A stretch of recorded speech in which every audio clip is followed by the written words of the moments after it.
जुले अस्सलाम वालेकुम। मैं आज कोविड वैक्सीन रिलेटेड के बारे में आपको कुछ मैसेज देना चाहता हूँ। आप सबको पता ही है कि जो ये कोविड वैक्सीन जो है ये अभी हमारे इंडिया में रोल आउट हो गया है, जिसमें से हमारे 2 टाइप के वैक्सीन हैं इस समय प्रेजेंट, कोवैक्सीन एंड कोविशील्ड। तो इंटरनेशनली आपको पता ही है कि 2 और टाइप के वैक्सीन जो रोल आउट हो चुके हैं, जो फाइज़र के हैं और दूसरा मॉडर्ना का है। तो जो मैं इंडिया में जो हमें यहाँ लॉन्च हो गया और जो हमारे यहाँ पे रोल आउट होने वाला है, अभी जो 16 को उन्होंने रोल आउट कर दिया है, तो ये वैक्सीन जो है ये बिल्कुल काफ़ी इस पर रिसर्च हो चुकी है। बहुत रिसर्च होने के बाद आफ्टर ये pre clinical phase 1, phase 2 and phase 3 trials में ऑलरेडी ये इसमें करने के बाद ये जो वैक्सीन जो है ये लॉन्च हुए हैं और ये वैक्सीन बहुत ही सेफ़ है, इसकी सेफ्टी लेवल काफ़ी देखी गई है। उसके साथ साथ इसकी एफिकेसी, ये जो इम्यूनोजेनिसिटी हम इसको बोलते हैं कि ये वैक्सीन जाके क्या इम्यूनिटी बिल्डअप करेगा बॉडी में कि नहीं करेगा, ये सब इसकी काफ़ी हद तक जांच हो चुकी है। वो जांच होने के बाद हमारे जो जितने भी साइंटिस्ट हैं उन्होंने देखा कि एक्सपर्ट्स ने देखे कि ये वैक्सीन जो है काफ़ी इफ़ेक्टिव है। तो यही वैक्सीन जो है आज हमारे करगिल में भी और लद्दाख रीजन में, यूटी लद्दाख में पहुंची हुई है। तो हम इसका भी रोल आउट अभी हमें स्टार्ट होनी है। तो मैं जनरल पब्लिक और सबों से ये बताना चाहता हूँ कि ये जो वैक्सीन है आप आगे आएँ और ये वैक्सीन आप लोग करें। जिस समय हम आपको इन्फॉर्मेशन देंगे कि भाई कब आपको वैक्सीन करनी है, उस समय आप यहाँ पे आके ये वैक्सीन आप कर लें, क्योंकि ये वैक्सीन जो है बिल्कुल सेफ़ है। और सबसे पहला जो ये फेज़ है इसमें हमारे जो हेल्थ जो डिपार्टमेंट है, जिसमें डॉक्टर्स हैं, पैरामेडिकल्स हैं, ये उनको लगेंगी। उसके बाद जो है हमारे यहाँ नेक्स्ट फेजेस होंगे, उसके बाद आपको बताया जाएगा नेक्स्ट फेज़ में किसको लगनी है और थर्ड फेज़ में किसको लगनी है। तो जनरल पब्लिक को तो लेटर ऑन लगेंगी, लेकिन सबसे पहले ये हमारे डॉक्टर्स एंड पैरामेडिक्स को लगेंगी।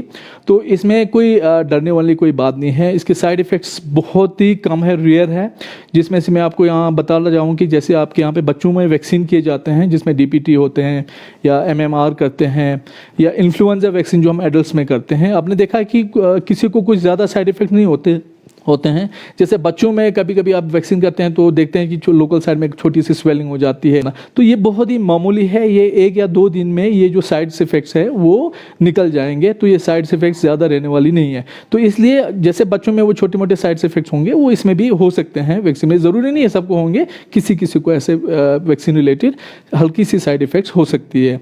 बाकी ये है कि जब वैक्सीन करेंगे तो आधे घंटे के लिए हम उनको ऑब्जर्वेशन के लिए रखेंगे। तो आधे घंटे में हम देखेंगे गॉड फॉरबिड कुछ किसी को एलर्जिक रिएक्शन तो नहीं होती है, तो उसलिए हमें उनको ऑब्जर्वेशन में रखनी पड़ती है। तो otherwise grossly nothing is going to happen. मैं जनरल पब्लिक से फिर ये यहाँ से अपील करना चाहता हूँ मीडिया के थ्रू कि आप लोग जब वैक्सीनेशन का टाइम आएगा आपको इन्फॉर्म किया जाएगा, तो आप आएँ और अपना वैक्सीन कर लीजिएगा। बिस्मिल्लाहिर्रहमानिर्रहीम। ननिंग तकरीबन जनवरी फरवरी का ना पूरा दुनिया अनुक कोरोना ज़िरबिदी वबा पे परेशानियाँ अनुक मता सक पूरे दुनिया अनुक मता सक परेशानियाँ अनुक मुब्तला सोच दुनिया इंतज़ार पिन की प्रॉपर दी वैक्सीन दी वायरसी वैक्सीन चिक दुनिया अनुक नाम सक पाए उन ज़िरबी शुक्र अल्लाह का, अल्लाह ताला लगाते शुक्र बेत की दक्षन दी वैक्सीन दुनिया अनुक यूंस और दो संग मता खुशकिस्मत इनकी गति दी मुल्क अनुक हिंदुस्तान अनुक सब सिस्टम लगाती साइंटिस्ट कामयाबी ने हम मता वैक्सीन क्यों से गतस दी गति दी मुल्क अनुक दी 16 तारीख ने तक दी वैक्सीन को शुरू बेन। लिहाजा तमाम पब्लिक गति हमारी अपील इन कि दी वैक्सीन को कामयाबी ने हम तहसन चौक शुरुआत गति फ्रंट लाइन वर्कर निकना खसूसन गति अस्पताल गति डॉक्टर नर्सिस दिया अल्जा खचिक पो गति खिदमत बेन खुंते सो अमलता खोंग गति फिया बिंग से पिन खोंग निकना गति दी वैक्सीन पे शुरुआत बसिन। लिहाजा तमाम गति दा अपील इनकी गवर्नमेंट ने ची गाइडलाइंस योजना दे गाइडलाइंस तहत सब चिक्सों से मदद बसे चिक ची मदद बसे दी वैक्सीन तामी दी मुहिम को कामयाबी नामो अख्ताम अल्लाह चुपी फियानातस रोज बासे दियानु कामयाबी नाम वो हिस्सा लेंचा Gerçit Gangpuna Tuxla Zille Kargilong January Ngistong Issues Sakshigi Chuzugna Fallaga COVID-19 Huda Tangma Gozuk Chachainzuk The Vaccine Pu Ngatir Gerçit Kuryang Choskanchigin Bomaguiresi Gyakpanuk Deluxi Mehkame Lasmiun Duna Dun Labingse COVID Nas Gat Burkhan Elasmiun Sagat The Hudao Tangma Chachainzuk The Siriang Bomaguiresi Gyakpanuk Ni Karot Suma The Hudao Tangma Chachain The Jugna Tsirika Mimangs Gama The Hudao Tang Mis Koreano Hukumatis Elan Bachain Mimangsla Join Hukumatis Elan Bana Yanti Respu Lebachik Di Vaccine Pu Met Kamet Tangse Rangna Rangi Nangmi Unis Tsung Lux Bazat Yantang Sak Tsung Selusna Gersit Tsung Selushain Mahkama Siyat Zilla Kargili Choksna Mimangsi Fantoksifya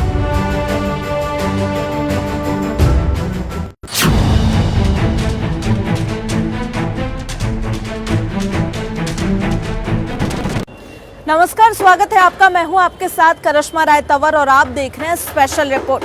किसी से नहीं कम स्वदेशी में है दम। जी हां, भारत में निर्मित चीजों का चलन अब शुरू हो चुका है और आत्मनिर्भर की दिशा में भारत कई कदम अब आगे बढ़ता हुआ दिखाई दे रहा है। इसी दिशा में आत्मनिर्भर भारत को मजबूती देते हुए केंद्र सरकार ने अब 83 MK-1A तेजस को मंजूरी दे दी है।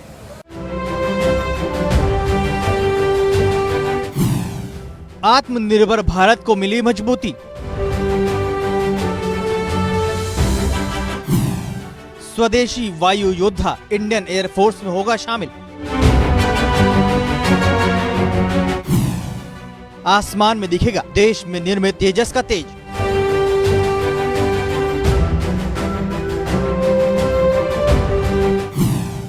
अत्याधुनिक 83 मार्क 1A तेजस को मिली मंजूरी। रक्षा क्षेत्र में आत्मनिर्भर भारत को उस वक्त मजबूती मिली जब कैबिनेट कमेटी ऑन सिक्योरिटी की ओर से स्वदेशी तौर पर निर्मित किए जा रहे 83 तेजस मार्क 1A को मंजूरी मिल गई। इस खरीद पर सरकार 48,000 करोड़ रुपए खर्च करेगी। प्रधानमंत्री की अध्यक्षता में CCS ने डील को मंजूरी दी है। आपको बता दें कि तेजस फाइटर एयरक्राफ्ट के 3 अलग अलग वेरिएंट HAL द्वारा बनाए जा रहे हैं। इस वक्त वायुसेना के पास तेजस मार्क 1 का फाइटर जेट है, जिसका इस्तेमाल वायुसेना फिलहाल कर रही है। हालांकि आने वाले वक्त में वायुसेना मार्क 1A और मार्क 2 को भी अपने बेड़े में शामिल करना चाहती है। फिलहाल सरकार की ओर से इसी श्रेणी के तेजस मार्क 1A फाइटर एयरक्राफ्ट को खरीदने की मंजूरी दी गई है। डील पर रक्षा मंत्री राजनाथ सिंह ने बयान दिया है। उन्होंने कहा कि वायुसेना की मजबूती के लिए ये फैसला लिया गया है। राजनाथ सिंह ने ट्वीट कर लिखा, पीएम मोदी की अध्यक्षता वाली CCS ने आज ऐतिहासिक रूप से सबसे बड़ी स्वदेशी रक्षा डील पर मुहर लगा दी है। ये डील 48,000 करोड़ रुपए की है। इससे हमारी वायुसेना के बेड़े की ताकत स्वदेशी LCA तेजस के जरिए मजबूत होगी। भारत की डिफेंस मैन्युफैक्चरिंग के लिए ये डील गेम चेंजर साबित होगी। मालूम हो कि तेजस चौथी पीढ़ी के सुपरसोनिक लड़ाकू विमानों के समूह में सबसे हल्का और छोटा फाइटर जेट है। ये हिंदुस्तान एरोनॉटिकल लिमिटेड द्वारा बनाया जा रहा है। ये दुश्मनों को बहुत ही आसानी और तेजी से छकाने में सक्षम है। तेजस को क्रिटिकल ऑपरेशन क्षमता के लिए इलेक्ट्रॉनिक रूप से scan radar, beyond visual range missile, electronic warfare suit और एयर टू एयर रिफ्यूलिंग जैसी सुविधाओं से लैस किया गया है। यह विमान फिलहाल 25% स्वदेशी है, जिसे बाद में बढ़ाकर 60% किया जाएगा। 83 तेजस का प्रोक्योरमेंट ऑर्डर 43,000 करोड़ एवरेज औसतन ये ऑर्डर HAL को मिल रहा है। अब इसका महत्व समझने की जरूरत है। इसका क्या महत्व है? महत्व इस तरह से है कि इंडियन एयरफोर्स को ऑथराइज फाइटर जेट स्क्वाड्रन्स है 42, होल्डिंग है 30 में से 5 MiG-21 और MiG-27 फेज आउट होंगे, बचेगा 25।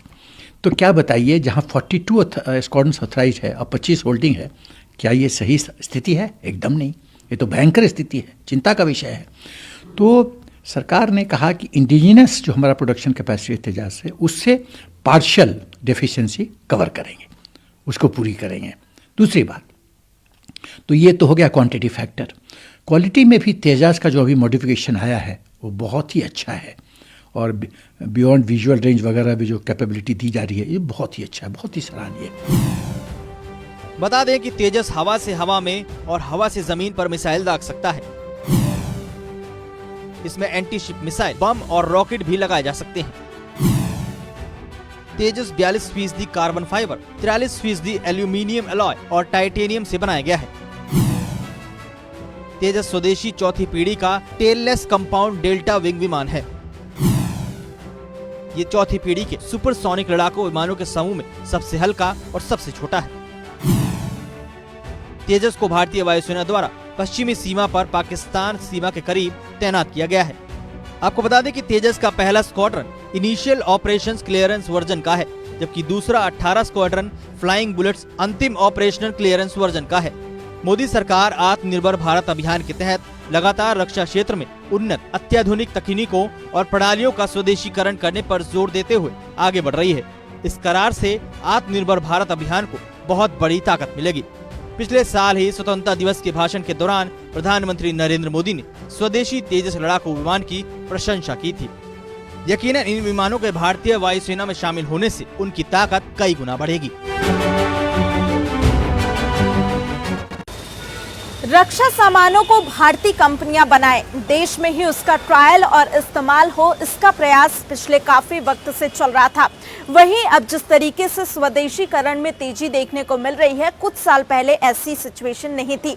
लेकिन इसी दिशा में अब दिल्ली में खास तौर पे देश में निर्मित रक्षा सामानों की प्रदर्शनी लगाई गई और यहाँ पर देश में निर्मित हथियारों की क्या कुछ ताकत है, इस रिपोर्ट में देखिए।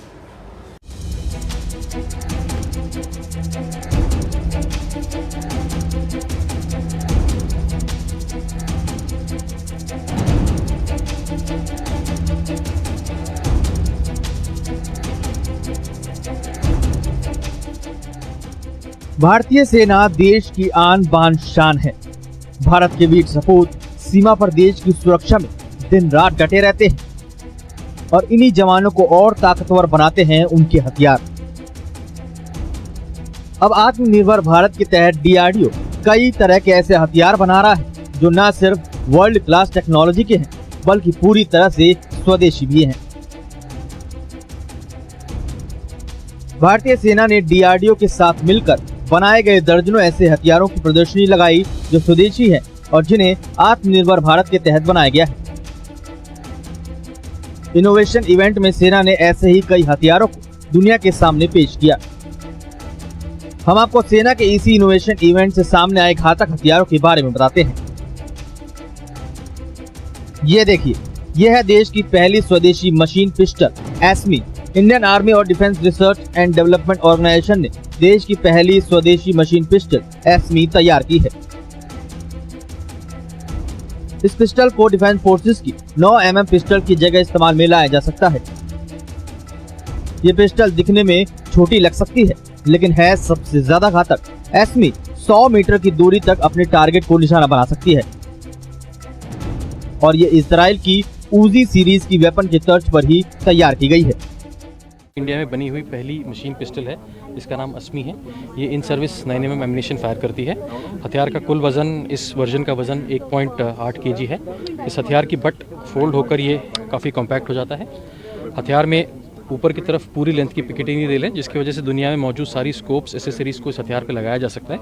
हथियार का अपर एयरक्राफ्ट ग्रिप एल्यूमिनियम से बना है और लोअर कार्बन फाइबर से 3D प्रिंट हुआ है। हथियार की बट इस तरह से फोल्ड हो जाती है और हथियार काफ़ी कॉम्पैक्ट हो जाता है। ये इन सर्विस 9 mm एम्यूनेशन को इस्तेमाल करता है। हथियार की कारगर रेंज 100 मीटर्स है और इसके अंदर एक 8 इंच की बैरल लगी हुई है। इसी प्रदर्शनी में सेना ने दुनिया की पहली यूनिवर्सल बुलेट प्रूफ जैकेट को दुनिया के सामने रखा। डीआरडीओ ने इस स्वदेशी जैकेट का नाम शक्ति रखा है। खास बात यह है कि इसे महिला या पुरुष कोई भी पहन सकता है। ये दुनिया का पहला फ्लेक्सिबल बॉडी आर्मर भी है जो स्नाइपर द्वारा चलाई गई गोली भी रोक सकता है। इसके 2 वेरिएंट तैयार किए गए हैं, लेवल 3+ और लेवल 4+। लेवल 3 AK-47 की गोली को रोक सकता है जबकि लेवल 4 स्नाइपर तक की गोली को रोकने में सक्षम है। बट जब हमारी हायरार्की ने इस चीज़ का संज्ञान लिया और हमें बताया कि दैट आप ऐसा प्रोजेक्ट तैयार करिए जो कि मेल और फीमेल सोल्जर्स दोनों के लिए कंपैटिबल हो, तो हमने प्रोजेक्ट शक्ति जो है इनिशिएट किया और आज के डेट में शक्ति जो है अपना डेवलपमेंट ट्रायल कंप्लीट हो गया है और ये लेवल 3+ और लेवल 4 दो वेरिएंट में पाया जाता है, बनाया गया है। लेवल 3+ का जो वेरिएंट है वो AK-47 के राउंड को रोक सकता है। लेवल 4 का जो वेरिएंट है वो स्नाइपर के राउंड को रोक सकता है किसी भी दिशा से। और ये पहला आर्मर ऐसा है दुनिया का जो कि फ्लेक्सिबल है, और ये बॉडी का जो इसका इंटेलिजेंट मेम्ब्रेन है वो बॉडी का कॉन्टूर ले लेता है, तो इसे कोई भी पहन सकता है, तो उसके बॉडी के हिसाब से ये ढल जाता है। युद्ध में सेना को हर वक्त चौकन्ना रहना पड़ता है। गोली कब, कहां और कैसे आ जाए किसी को पता नहीं चलता। सर से लेकर पांव तक जरूरी है कि सेना को अभेद्य कवच बचाता रहे। इसीलिए बुलेट प्रूफ जैकेट के साथ साथ बुलेट प्रूफ हेलमेट भी जरूरी है। डीआरडीओ ने इसका भी पूरा ख्याल रखा है। डीआरडीओ और सेना ने अभेद्य प्रोजेक्ट के तहत एक ऐसा हेलमेट तैयार किया है जो किसी भी गोली को रोक सकता है। यही नहीं, गोली के प्रहार से सर पर कुछ असर ना हो, इसके लिए इसे खास तौर पर तैयार किया गया है, जिसकी वजह से इसमें ट्रॉमा लेवल बिल्कुल 0 है। प्रोजेक्ट अभेद्य के तहत हमें एक ऐसा हेलमेट तैयार करना था जो कि AK-47 या किसी भी टाइप के राइफल के राउंड को रोक सके। तो हमने अभेद्य प्रोजेक्ट पहले इनिशिएट किया। हमने एक हेलमेट भी प्रोटोटाइप तैयार किया था, जिसका हमने डिफेंस एक्सपो में उसे इनॉग्रेट भी किया था। लेकिन उसका जो ट्रॉमा था वो काफ़ी हाई था, 13 mm था, जो कि उस वक्त इंडस्ट्री में सबसे कम होने के बावजूद वो हमारे लिए एक्सेप्टेबल नहीं था।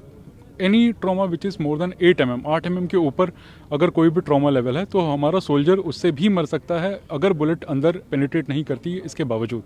सो ये अभेद्य हेलमेट हमने तैयार किया। इसमें जो ट्रॉमा है वो है 0 mm। ये ट्रॉमा को सर में पास होने ही नहीं देगा और हमारा जवान जो है वो लड़ाई में टिका रहेगा।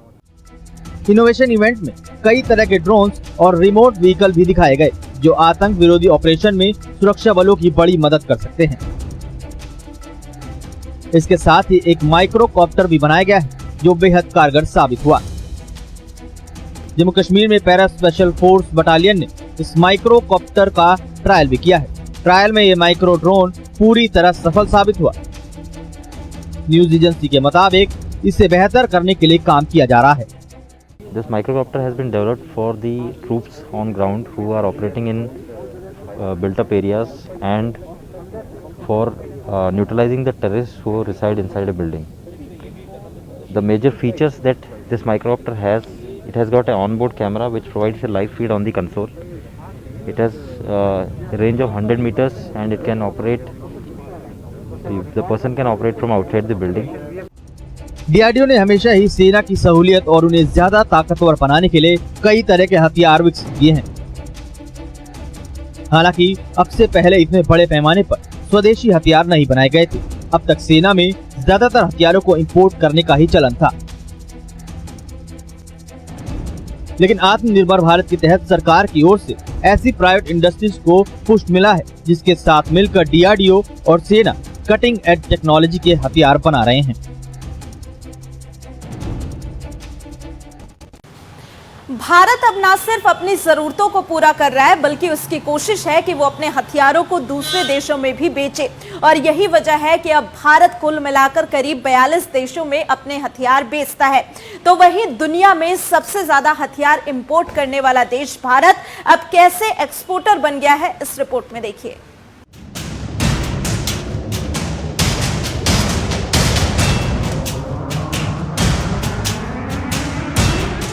देश की कई सरकारी कंपनियां विश्व स्तर के हथियार बना लेती हैं। अब उनके लिए विदेशी बाजारों के दरवाजे खोले जा रहे हैं। इस कड़ी में साल 2020 के अंत में केंद्र सरकार ने एक बड़ा फैसला लिया।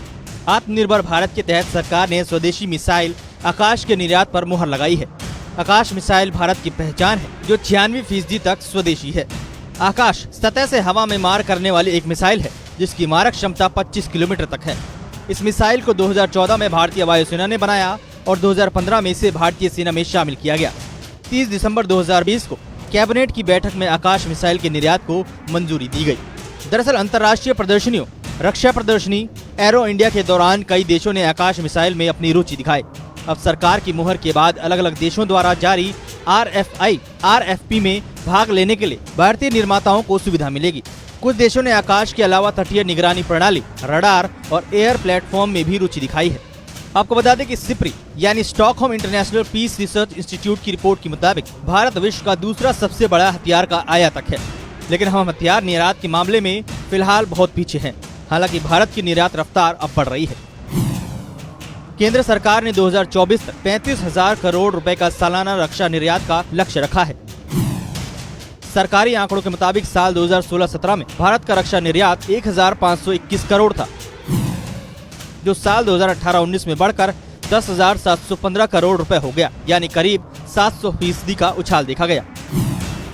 पिछले कुछ सालों में सरकार को इस मोर्चे पर बड़ी कामयाबी मिली है। पिछले दिनों एक कार्यक्रम में रक्षा मंत्री राजनाथ सिंह ने कहा था कि भारत फिलहाल सालाना करीब 17,000 करोड़ रुपए का रक्षा निर्यात कर रहा है। केंद्र सरकार ने अगले 4 साल में रक्षा निर्यात को दोगुना से ज्यादा करने का लक्ष्य रखा है। यह नहीं, साल 2030 तक रक्षा उद्योग में भारत को बड़ा प्लेयर बनकर उभरने का प्लान है। रक्षा निर्यात बढ़ाने के लिए दुनिया भर में फैले भारतीय दूतावासों में मौजूद रक्षा अधिकारियों को ज्यादा अधिकार दिया गया है और उन्हें देशी रक्षा उपकरणों के निर्यात पर फोकस करने को कहा गया है। इसके अलावा रक्षा उपकरणों का निर्यात करने के लिए जिन देशों के साथ भारत के दोस्ताना संबंध है, उनके साथ रणनीतिक संबंध सुधारने की कोशिश की जा रही है। भारत फिलहाल 42 देशों को रक्षा सामग्री निर्यात कर रहा है। इसमें कई बड़े देश भी शामिल हैं। कतर, लेबनान, इराक, इक्वाडोर और जापान जैसे देशों को भारत बॉडी प्रोटेक्टिंग उपकरण निर्यात कर रहा है। सरकारी रक्षा कंपनियों को वित्तीय वर्ष 2023 तक अपने कुल राजस्व का 25% हिस्सा निर्यात के माध्यम से प्राप्त करने का लक्ष्य निर्धारित किया गया है। उम्मीद है कि आने वाले समय में भारत आत्मनिर्भर भारत के तहत हथियारों को एक्सपोर्ट करने में एक बड़ा लीडर बनकर उभरेगा।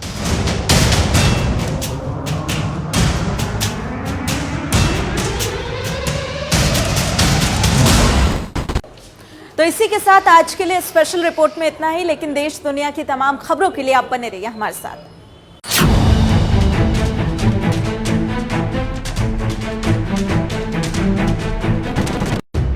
हर खास व आम को इतला दी जाती है कि पूरे मुल्क के साथ साथ जिला करगिल में भी 16 जनवरी 2021 से कोविड वैक्सीन के टीकाकारी का अमल शुरू हो रहा है। ये वैक्सीन मुल्क में ही तैयार किया गया है, जिसके पहले मरहले में महकमा सेहत के हेल्थ वर्कर्स और इसके बाद दीगर फ्रंटलाइन वर्कर्स को दिलाया जाएगा। इस सिलसिले में पहली किस्त में मुल्क भर में तकरीबन 3 करोड़ लोगों को कोविड वैक्सीन का टीका दिया जा रहा है, जिसके बाद सिलसिलावार तरीके से तमाम आबादी जुमरों की टीकाकरण के सिलसिले में सरकार की तरफ से ऐलान किया जाएगा। लोगों से गुजारिश की जाती है कि जब भी सरकार की तरफ से ऐलान किया जाएगा और आप सबकी वैक्सीन लगाने की बारी आएगी तो इस वक्त जरूर टीका लगवाएं और खुद को, अपने अजीजो अकारिब और रिश्तेदारों को महफूज रखें। आप महफूज तो मुल्क महफूज।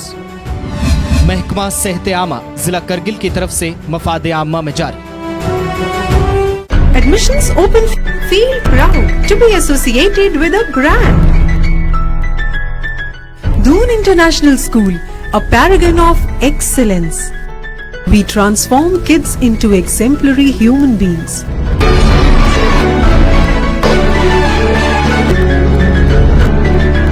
Refuse to be ordinary. Deeds, not words.